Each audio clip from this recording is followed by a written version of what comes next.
So tonight's agenda, one, just want to start off with just myths of investing. I do believe there's a lot of myths around investing that really gives people a lot of barriers to entry is when it comes to investing.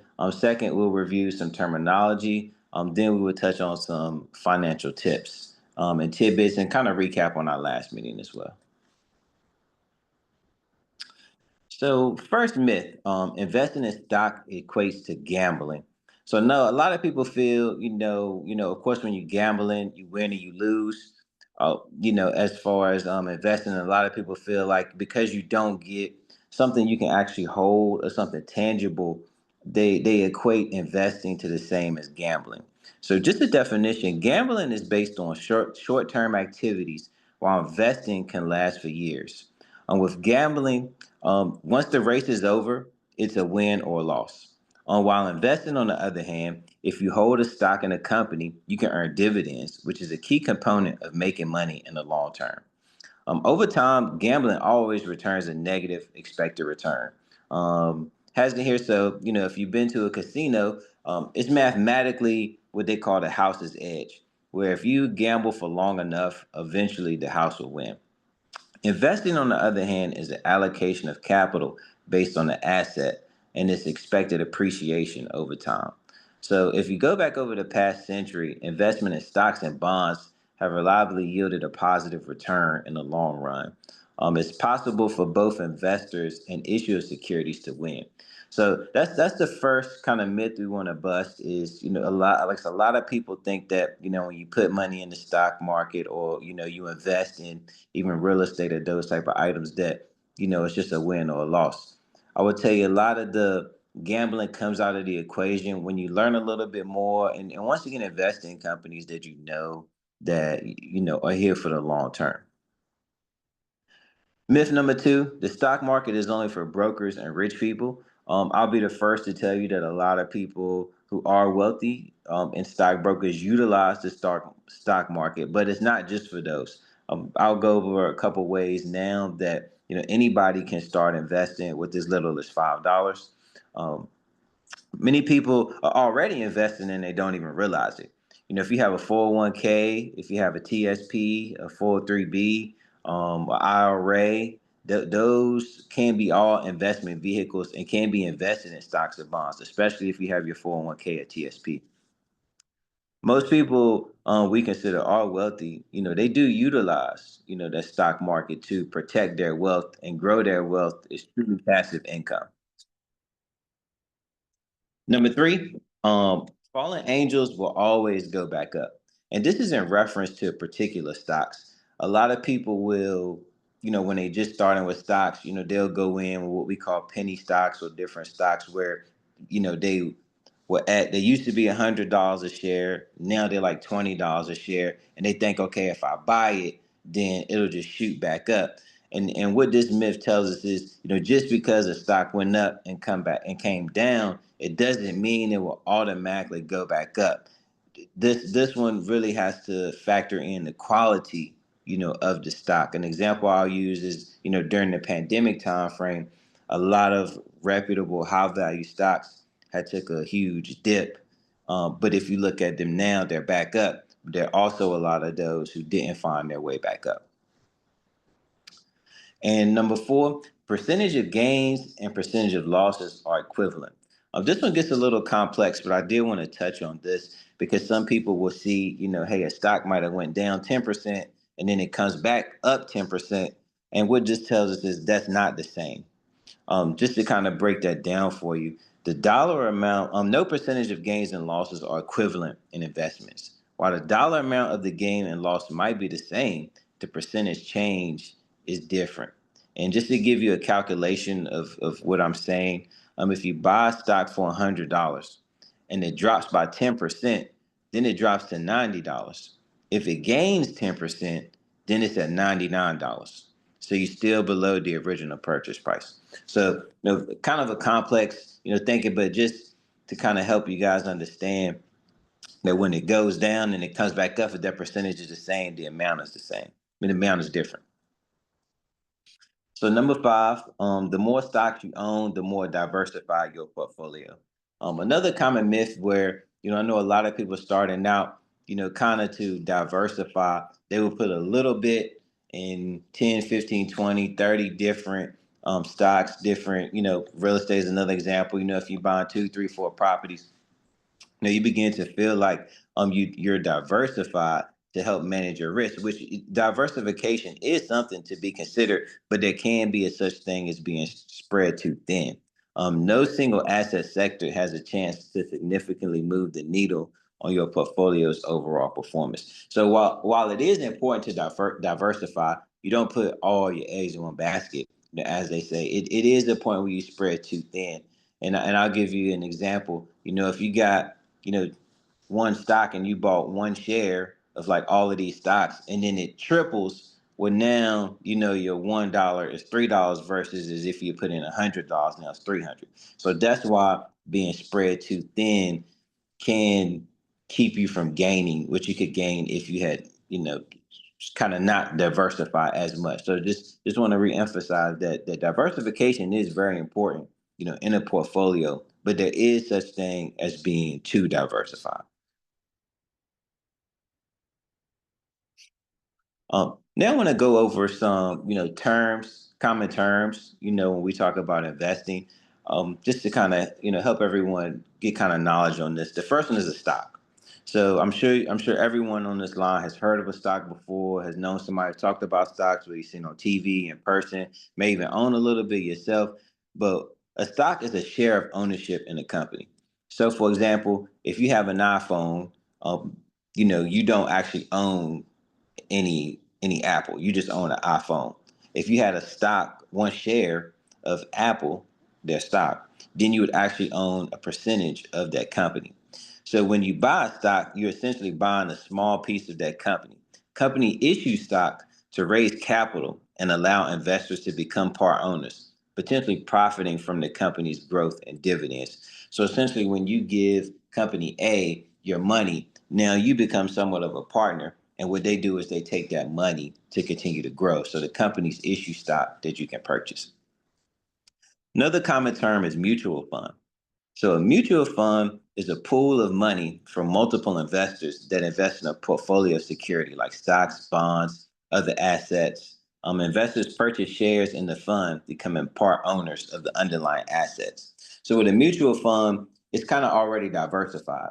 So it kind of takes down your risk. What happened is, big conglomerates such as like BlackRock, these companies who Vanguard, a lot of these large investing companies, they go out and build a fund that kind of brings down your risk that then you can invest in. Then we have exchange traded funds. A lot of these are more what you see on your apps, such as like Robinhood, Stash, Webull. It's a ton of them now that are out there. But similar to a mutual fund, it's a variety of stocks and bonds or commodities that trades in the stock exchange, like an individual stock. So once again, those kind of help bring down your risk. So instead of investing in one company and being tied to the up and down movement of that company, now you've diversified under the umbrella of the mutual fund or the ETF. A dividend. So a dividend is a sum of money paid regularly by the company to its shareholders out of its profits. So when you hear people say that, that means that company A, say they made $1 million, this quarter, what they would then do is say, hey, out of that million, we're going to pay out 300,000 in dividends. So everybody who owns a share of that company now gets a dividend. And what the best thing to do with those dividends is to reinvest them, and then as you move closer to retirement, or if you already retired, then some people, hopefully if you do it right, you can live off of those dividends and still keep your principal there. But that's essentially money that's paid. Dollar cost averaging. This is another important term in investing, because a lot of people, where do I start? What is the good price to buy? How do I know now is the time to buy? A lot of people have those that angst of like, if you want to start investing, like how do I know it's the right time? Dollar cost averaging can protect you for that. So it's an investment strategy where you invest a fixed amount of money at regular intervals, regardless of the price of the investment, which means dollar cost averaging every week you may buy X amount of a stock. Every month you may buy X amount of a stock. And it won't matter if the stock is at a high, at a low, you're just consistently buying that stock over time. And what has been proven is if you can stick with that strategy, you'll usually win because it'll be sometimes you buy it at the high, sometimes you buy it at the low, but then you average out. The Dow Jones. So this kicks into the homework that we had, an important term. So when you're looking at and trying to evaluate the market, we got the Dow Jones, also known as the Dow, on many financial websites and terminology. It's the stock market index that shows how the 30 large, well-known companies in the U.S. are doing. It's like a thermometer for the U.S. stock market, giving investors a quick snapshot of the overall market's health. So a lot of times when you hear they say, hey, it's an up day, it's a down day. A lot of times that's referred to the Dow Jones. And that it's just like I said, gives the top companies just a snapshot of how everything was going. So if you want to know, hey, is a good day, a bad day when referring to the stock market, the Dow can be one of those indicators in that. Then we got the S&P 500, which is once again a broader indicator, but that's a index that measures how well the top 500 largest companies in the U.S. are doing. So even give us a bigger snapshot with the S&P 500 on how everything is doing. And then diversification, which we touched on a little bit before, but that's just spreading investments across stocks and industry class to reduce overall risk. For example, if you put all your eggs in I just keep using Apple because I'm using my phone. But if you put all of your eggs in an Apple basket and say they have a scandal or anything comes out that people want to move away from Apple, if that price goes down, then you take the full brunt of that. If you diversify, whether yourself or you use a mutual fund or exchange traded fund, then what happened is you might have Apple, might have Samsung, you might have Tesla, you might have Google, you might have Microsoft. And the way it's looked at is something happening to all of those at one time is highly unlikely. So that's where diversification comes in. I always like to give a quote. Investors should be more like watching paint dry or watching grass grow. If you want excitement, take $100 and go to Vegas. From Paul Samuelson. And this is another one of those where, like I talked about from the beginning, investing is not gambling. A lot of times it's not exciting. Most of the time, it can be, but a lot of times it's not a get rich quick scheme. I'm sure we all know someone who can tell us a story about how they put money here and now it went up to a certain amount and they made a ton of money. And it does happen and it can happen, but it's hard to go into investing under that mindset. Like I said, a lot of times it's just not very You exciting. talking to me? Oh, It's not very exciting. It's not you know it's not fun, a lot of times when you're looking at it, but it's just one of those things where just like when you paint, you got to give it time to dry. When if you grow grass or if you know about landscaping, you have to give it time to grow, and that's the one thing that's there is time. And once again, when you go to Vegas and you go to that 800, if you do it one time, you might win and come back, but if you keep doing it, eventually you'll have nothing to show for it. And with investing, usually if you pick quality companies, you will be able to have something to show for it.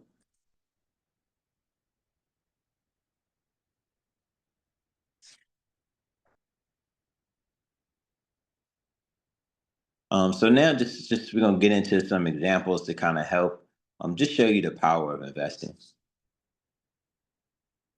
So we got some tips just to kind of keep you, if you want to know where do I start, how do I begin? Number one would be just if you have idle cash. I know that's a in today's times that may be harder than others, but if you have idle cash, like I said, it can be as little as $5. You can start investing with that money, and oftentimes, starting with smaller amounts help you understand how the market works versus jumping out there and putting a large sum of money in. Um, just like we talked about last time, remember the 5-30-20 rule, which goes into your budget. So making sure if you do have one month where you have idle cash, or if you're looking at ways like how can I get money to invest, the 5-20 rule we talked about last time. Pastor Nelson did let me know that if you missed last week's presentation. It is on YouTube, so you can catch it and get more information about the 520 rule. Second, know your risk profile. I'll touch on that a little bit more, but it's important when you talk about investing. Once again, in stocks, any investment that you know yourself. Four, you got to be diversified. It's a word that always comes up when you talk about investing. And number five, keep on investing. Get back to the dollar cost average, but it's always important to continue investing. Even if you make one wrong decision, make one really right decision. It's important to just keep on investing. And once again, we talk about, like I said, a lot of people already investing and you don't realize it. Like if you talk about a 401k, essentially, if you contributing every time you get paid, you are investing into that 401k. And then when you get to retirement, you can, you know, get those benefits of what you've done, but you are consistently investing. And I would encourage us to continue to, surpass that if you're doing that as well. So just wanted to bring, some real examples here that you could see. This slide right here shows the power of investing $5 a day. And some people may think, or may feel that $5 a day may be, you know, maybe here or there, but this is just to give you an example of the power of investing $5 a day. So if we look here, if you take example, I mean, and for a lot of those who go, always Starbucks always seems to come up, but if you go to Starbucks, you're definitely spending $5 a day. So if you were to skip that and then you begin to invest that, um, in, let's see. In 5 years, you'll have $11,000. If you keep investing at $5 a day for 50 years, you have $80,000. And this is all assuming that you don't make any other contributions to this investment outside of the $5 a day. Ideally, when you set a marker like that for yourself, if you want to start investing, you always want to, try to put a little extra in, if you can run across those. But essentially, and when we think about time horizons as well, I me and Pastor were talking about it, and I'm real big on our future as well. Some of us may think 50 years, well, will I even be here in 50 years? But I would encourage us to think about the legacy that we can leave behind, even if in 30 years we hit that $250,000 mark, or in 20 years if we hit that 10,000, I'm sorry, $100,000 mark. What could we leave behind that may benefit our family and our heirs?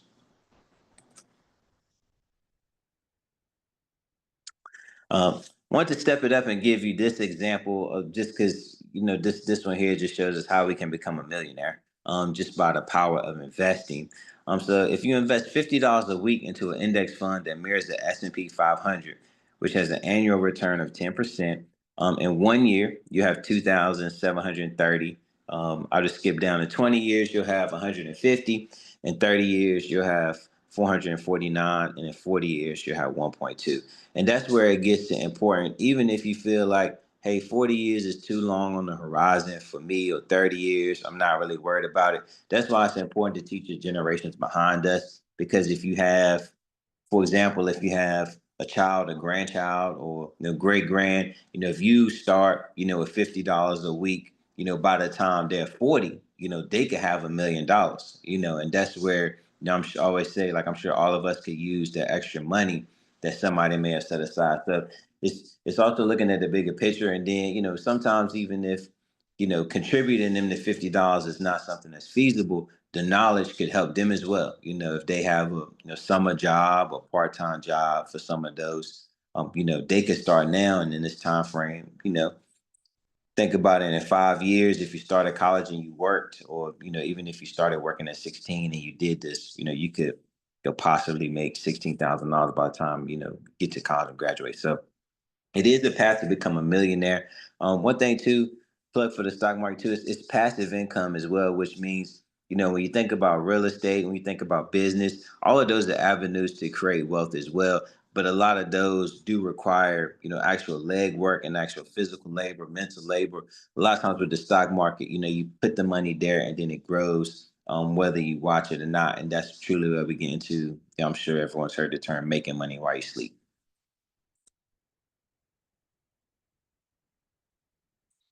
And just to recap again, we got the 50-30-20 rule for those who weren't here next week, weren't here last week. So half of what you earn should go to your needs. 30% go to wants, and then most importantly, we got 20% allocated to saving and investments. As we touched on last week, I did give some other options if you already over that 70% threshold. Sorry, the 50% threshold. There is another one, 70, 20, 10 that you could look at as well.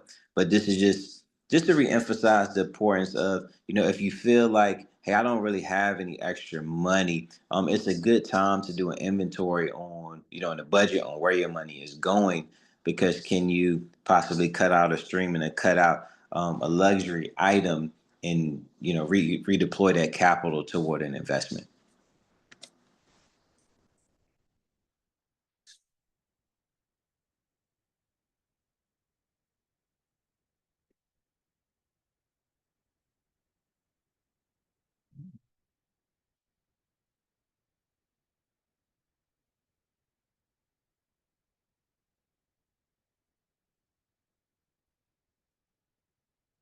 So while the next slide is coming up, the next slide we're going to touch on is your risk profile. So I talked a little bit about that before. It's very, very important when you talk about investing that you understand yourself and how you are. So some people are really conservative, which means and also too, I want to say too, some of this can also depend on where you are in life. So for those who are in retirement, closer to retirement, conservative is most likely where you want your portfolio, and that means it's minimal volatility. Your ideal investments may offer protection, some kind of return. If you have a conservative risk profile, you may want to choose this. Now, if you look at this, the orange or the yellowish, that's mostly bonds, which is secured. They're usually backed by some type of government treasury, so they have low risk versus a stock that's not. And then you have 20% in stocks, 30% in cash equivalents. Like I said, this is really mostly built for those people in retirement because you're using that money as income. Also for those just starting out in investing, I also would recommend maybe looking at something that's more conservative, so you're not really going in a win with the ups and downs of a market. The next one we have is moderate. So moderate is for those people who want some return, but they don't want risk.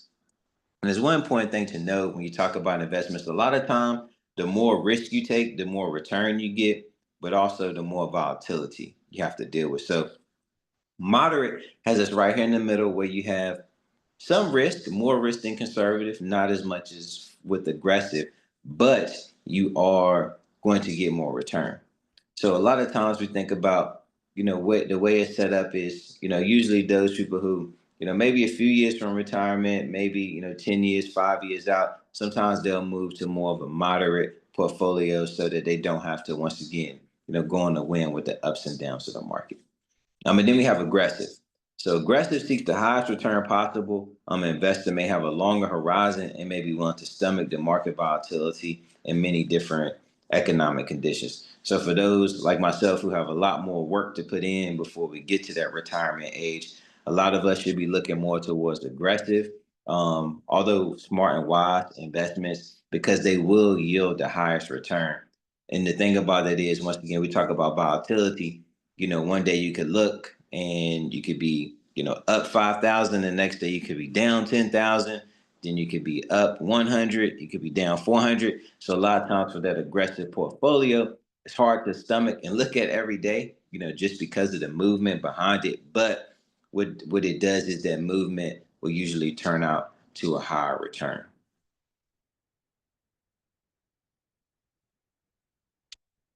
Brought this chart in just to show the difference between saving and investing. So I know a lot of times, you can't stress it enough. It's very, very important to save, and you have to have some form of savings. In this scenario here, it says a savings account is assumed at 1%. I'll tell you, as someone who works in the bank, when we talk about just a traditional savings account, they're not getting 1%. I know they do have some online banks and things like that where you can get probably closer to the 4% on here, which is the royal blue. So we have the royal blue, which is a high yield savings account. We have the navy blue, which is a traditional savings account, and then we have investment, which assumes a 6% return which I'll tell you is pretty conservative when looking at the power of investing.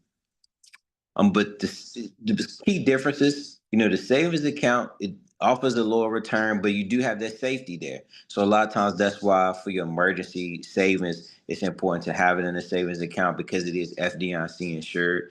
It's often used for short-term growth or emergency funds. So with that savings account, with the security, you sacrifice the return.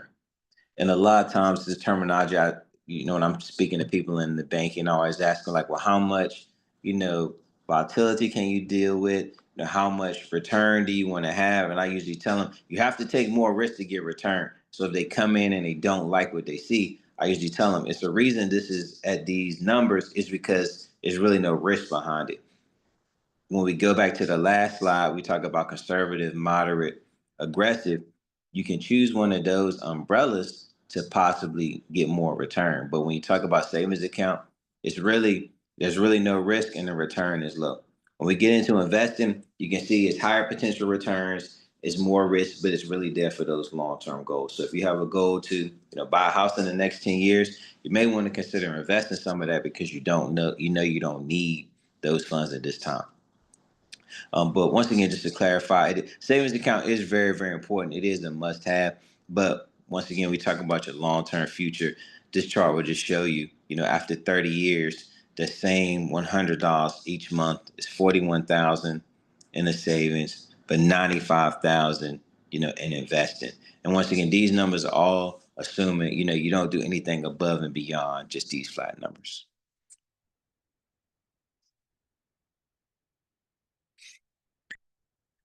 So keep on investing, always invest. I'm a big proponent of it if you can't tell.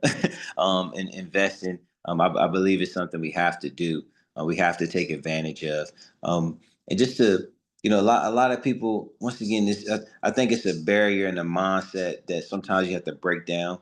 Because a lot of people, they see the red and they hear the horror stories about it. But if you look at the trajectory rather than the ups and downs, the S&P 500 5-year return is 89.51%. The Dow Jones 5-year return is 66.59%. So, now if you go through that and pull one specific year, you may can find a year where maybe it was, 10%, 5%. But when you think about the long-term gains of the market, it's proven. And although they'll say, history doesn't guarantee, the upcoming performance, if you usually pull any 5 to 10 year segment since the stock market opened, you will tend to see that, whatever issue, depression, recession, whichever one of those came up, usually if you can hold out through those time frames, you end up, up in the long term. Investing regularly, it definitely pays off. Just some things I've learned in my own experience and talking to other people. Waiting for the perfect time will end up costing you. A lot of times, you may, start out and you'll see something and you want to know, well, when is the time? How do I know? A lot of times there's no perfect time, and like many things in life, when you want to do it, it's really hard to find the perfect time. A lot of time you just got to start and make the time. Um, think, and this is when I personally used when I, was trying to, begin to invest in. Think about all the money you spent over the last few months to have no tangible benefit, whether that's eating out, whether that's, buying something that doesn't work anymore or buying something where, if you go back and look at your bank statement, and look at all these transactions that go through, whether it's streaming, whether, all of these things that you may spend money on that, if I asked you, show me what you got for that money you spent, there's nothing there. And although a stock, there might be nothing that you can touch in your hand, it is still money there that you could go back and utilize. And I, once again, one thing I used to myself was when I was looking at that money, and then, I began to invest it. It was like, even if it went from 100 to 80, that was still $80 that I could get to that before I had started, just looking at, eating out, things like that. That money is gone. Like there's no recoup, when you spend that money like that. But even with the, like I said, a stock who is not doing the best, you still could have money there that, if need be, you could get access to.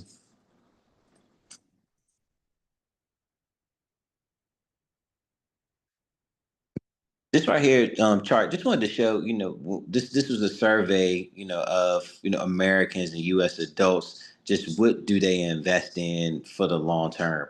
And I just wanted us to see that, a lot of people are invested in stocks. Stocks is actually the number one, 28%. Real estate is 26. Cash, savings, CDs, 18. Precious golds and metals is 14%. So I think a lot of times knowledge is power, and when you look at this, majority of people, are utilizing this vehicle for their long-term, gains. And it says long-term investment is based on money not needed for more than 10 years. So just wanted to show us the power and just show us, this is what people do.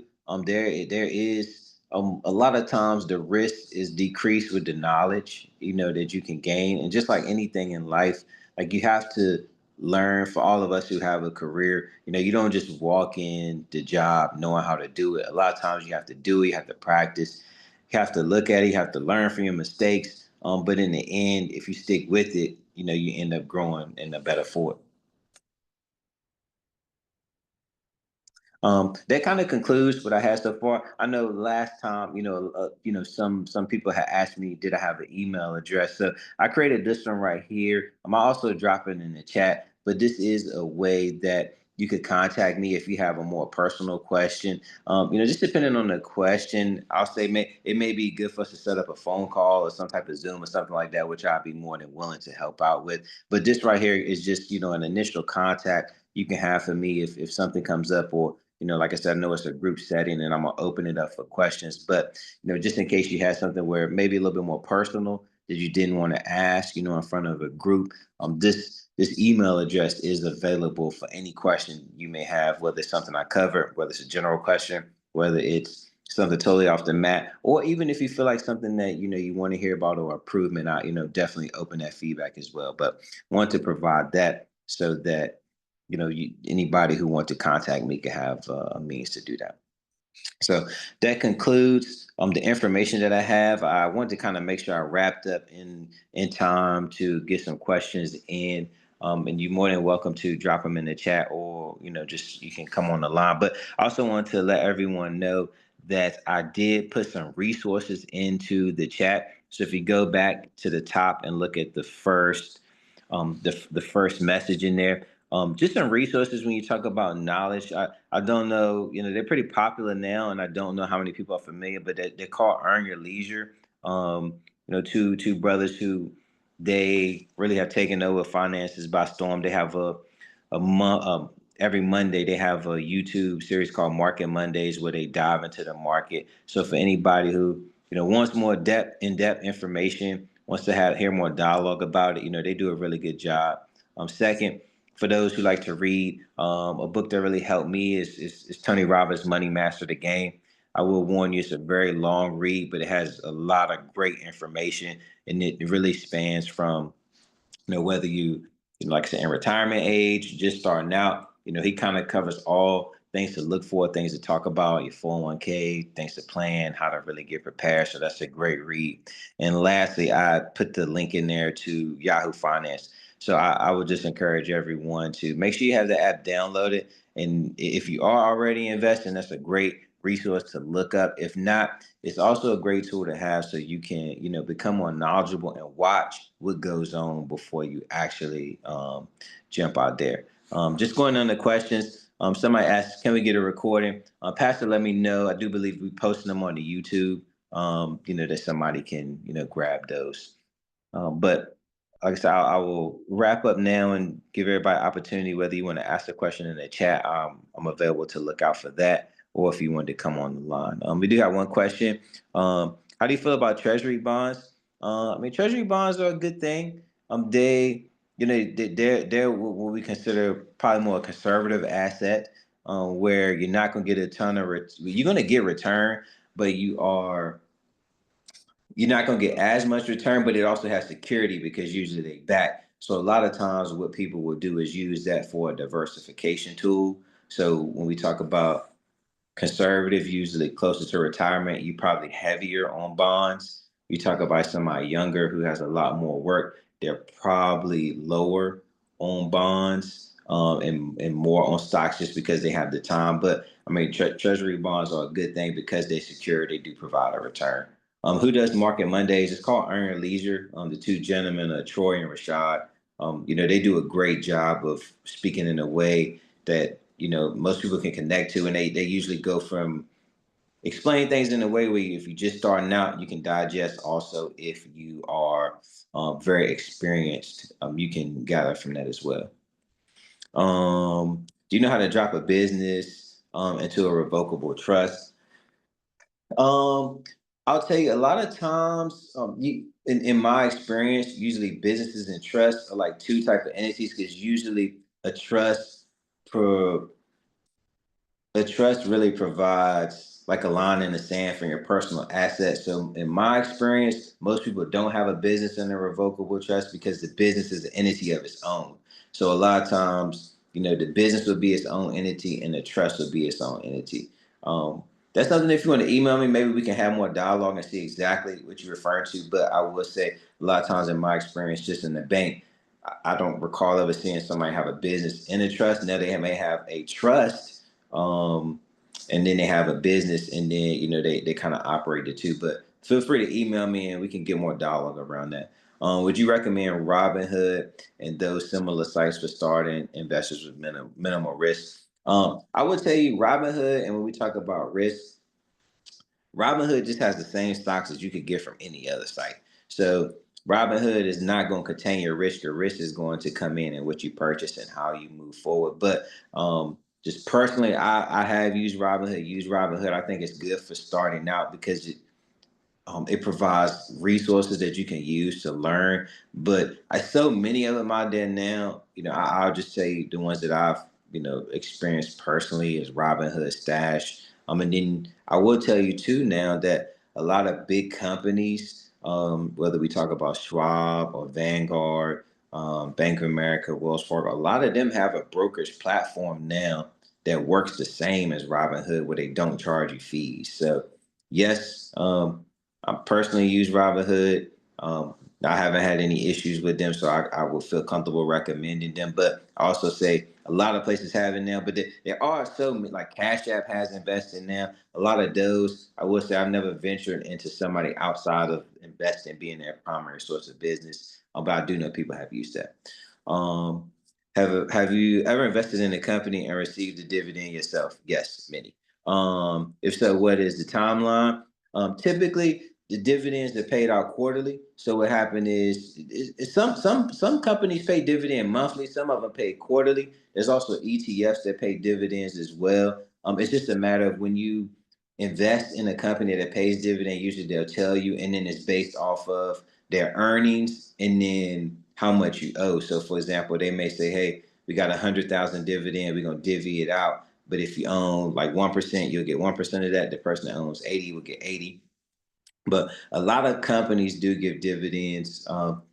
Yes, I do invest in dividend stocks. A lot of times your 401k and different things like that, it will as well. And then just to clarify, the timeline for dividends is based on what the company has set out. Sometimes it's yearly, quarterly, monthly, just depends. Um, do you have resources to get into option trading? I have dilly dallied in option trading, just to be honest. It's not something I'm super knowledgeable about. I will let you know if you look on EYL there.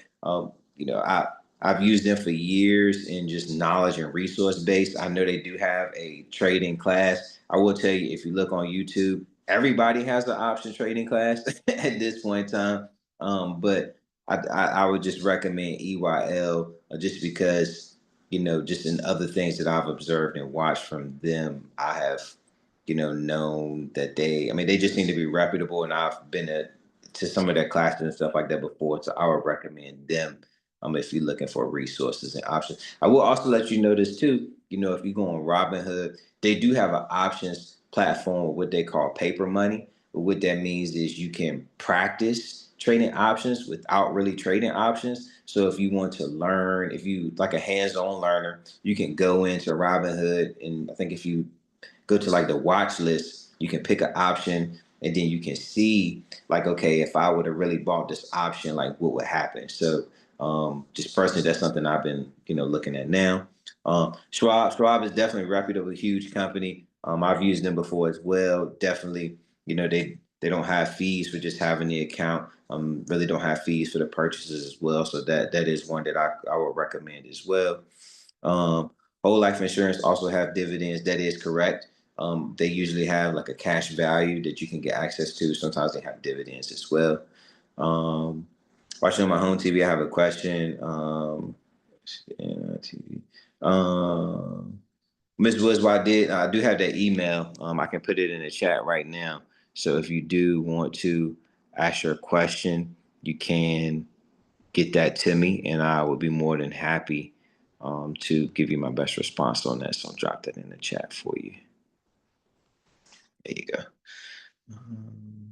Got that for you, Miss Woods. Let me see. Yeah, options. Options is one of those things too. When I was preparing this presentation, I didn't know how far in the weeds I wanted to go, but options definitely are.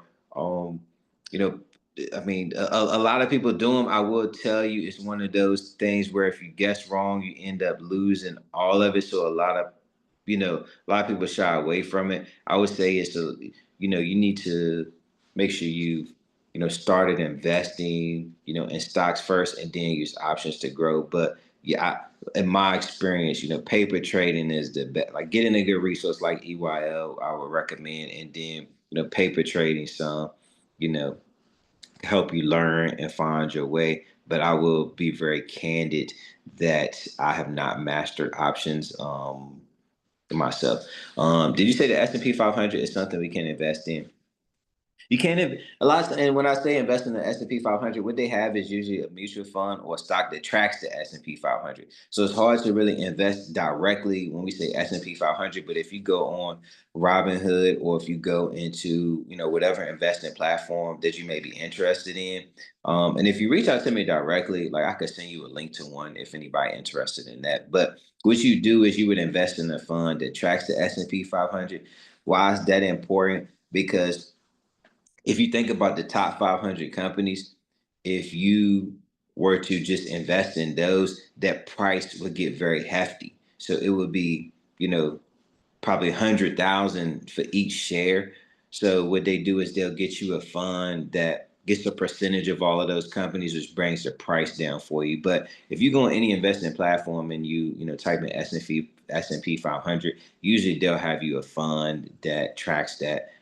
If you don't see that, if you email me, maybe we can, I can send you, if you let me know what platform you're using, I can look it up and possibly send you, what that platform has. But like I said, pretty much every platform has a whether it's a mutual fund, ETF, or some type of product that tracks toward the S&P 500. But that is a great way to get started because it really brings down your risk and even the Dow as well. The same answer for that. They have funds to track really, I would say if you're just starting out.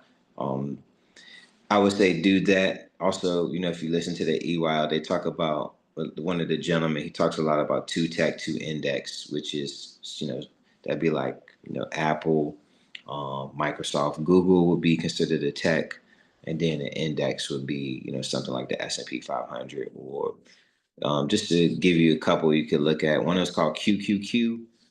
That is one that it's very, very popular. It's got, commercials now, but it tracks the whole market. So it really, minimizes that risk.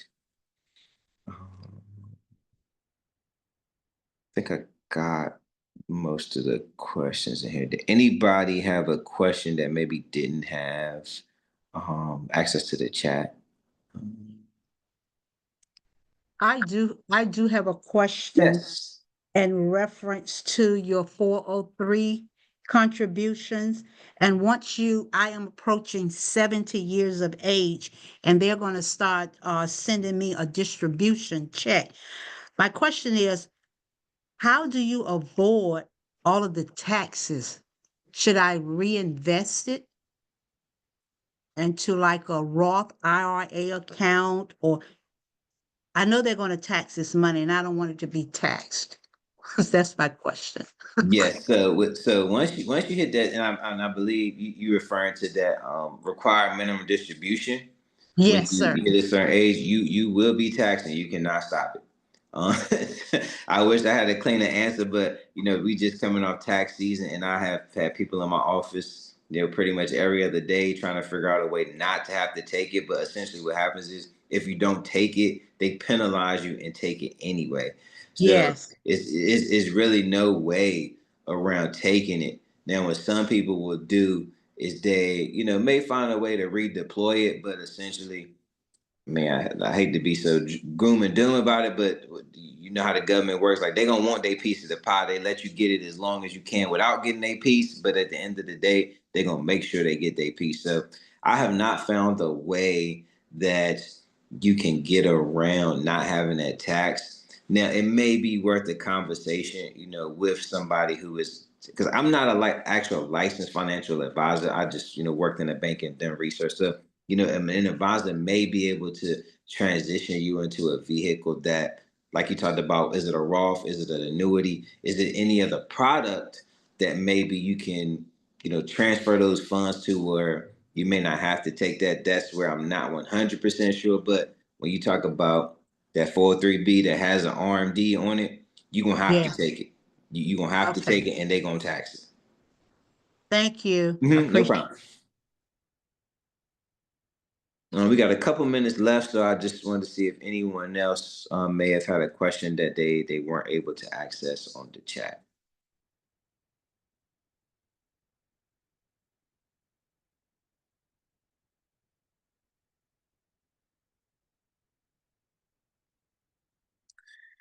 So with the last minute, just in closing, I always like to thank everyone. I don't take it lightly, taking your personal time out of your day to become more knowledgeable. But I will say this is one of the topics that I'm super passionate about. So I would love to help anyone in any way I can. But I do believe, as a community, we have to invest. We have to be knowledgeable about investing. And if you are at a point where you feel like, hey, it might be too late for me, I always encourage you to, what about the next generation behind you? Is it somebody that's coming up now that maybe you can give them this? Maybe you can give them my email, that they not investing.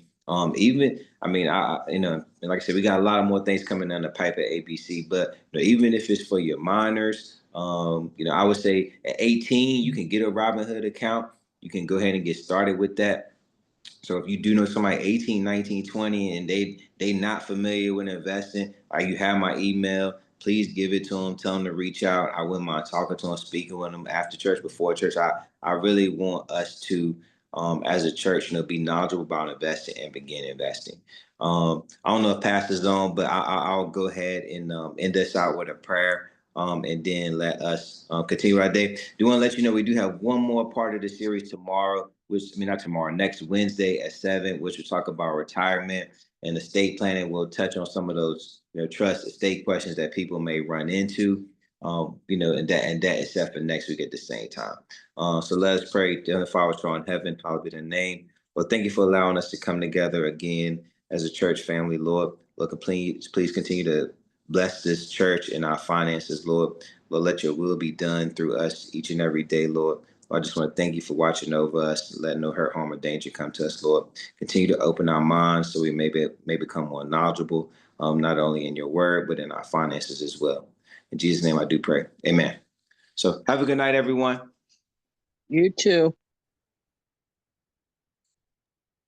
Good night, everyone. Good night.